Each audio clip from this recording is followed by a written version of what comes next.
I put my period blood in a man's food. Story time. So I am a member at church and I do help out once in a while. So there is this really nice looking, like fit, hot, handsome man. But the problem is that he is married and he has got children. And the guy is very kind hearted.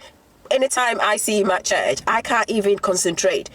He actually like gives everyone money after church services. He like invites everyone from church, and then he has like small dinner parties for the church, and you know, he will go out of his way to help people here and there. So that's actually just made me like fall in love, you know, with this man, and I just can't seem to get him out of my head. But fast forward, one day I actually finished work and was waiting to get a taxi back home. He happened to be driving past and he noticed me and stopped, and he obviously offered me a lift, which I was happy. And you know, he dropped me at home. We exchanged like contact details and all of that, and I decided to stalk him on Facebook.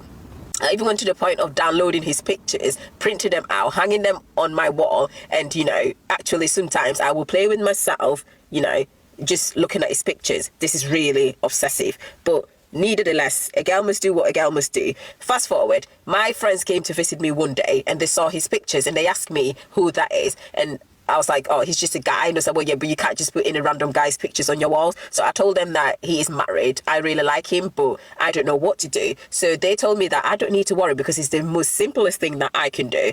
What I need to do is just put my menstrual cycle, my period blood, in food that I've cooked for him to eat, and that is it. He would just like fall in love with me like this. Me shocked. I'm thinking, I can't even bring myself to do this. And my friend said, listen, my friend said to me, this is what we do all the time. How do you think that we're able to afford all of these luxury things? Do you think that our paychecks alone are able to do this? So me thinking, okay, cool. Since my friends are doing this, I might give it a try. But the fact is that I don't see the guy. How am I going to actually get him to be able to put these things and let him eat my food?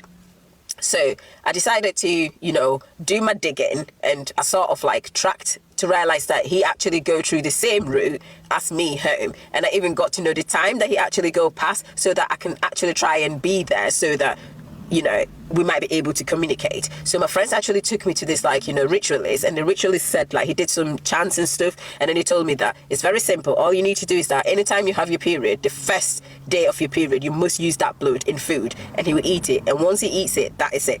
So I was like first scared to do it. So then one day I stopped at the same junction that he picked me up, and then he saw me, so it became like a regular thing that he keeps giving me a lift, you know, here and there. So he told me, we got talking, and he told me about his family, that he's got a wife, he's got children, and obviously he loves his wife, but unfortunately the wife is not able to cook, so he likes to eat out a lot because of this, and he doesn't obviously want to like offend his wife. So I thought what an opportunity, I offered to cook for him, which I've been doing. So I obviously one day tried to make advances towards him. I tried to kiss him, and he pushed me and said, listen, I'm not interested. I'm only here because you're cooking for me, but that is it. I'm married, and that is the line. That's it. So obviously I was a bit upset, but I did apologize to him and said I don't know what came over me to do that, because I didn't want him to not come back again. So fast forward, I told my friends about it. My friends said, listen, you need to do what the ritualist told you. If you don't do it, you're never ever going to get him. And obviously he's clearly told you where you stand. So the following month came, I came on my period, and I decided to do it. He came and he ate my food, and he said this is the best food he has ever eaten from, you know, what I've been cooking for him. And instantly he fell in love. He buys me like expensive gifts. He even like bought me a house, a car. He takes me to like on holiday to other African countries and to like, you know, other Arab countries like Dubai and places like that. I was over the moon, but my joy soon came crushing down. All right.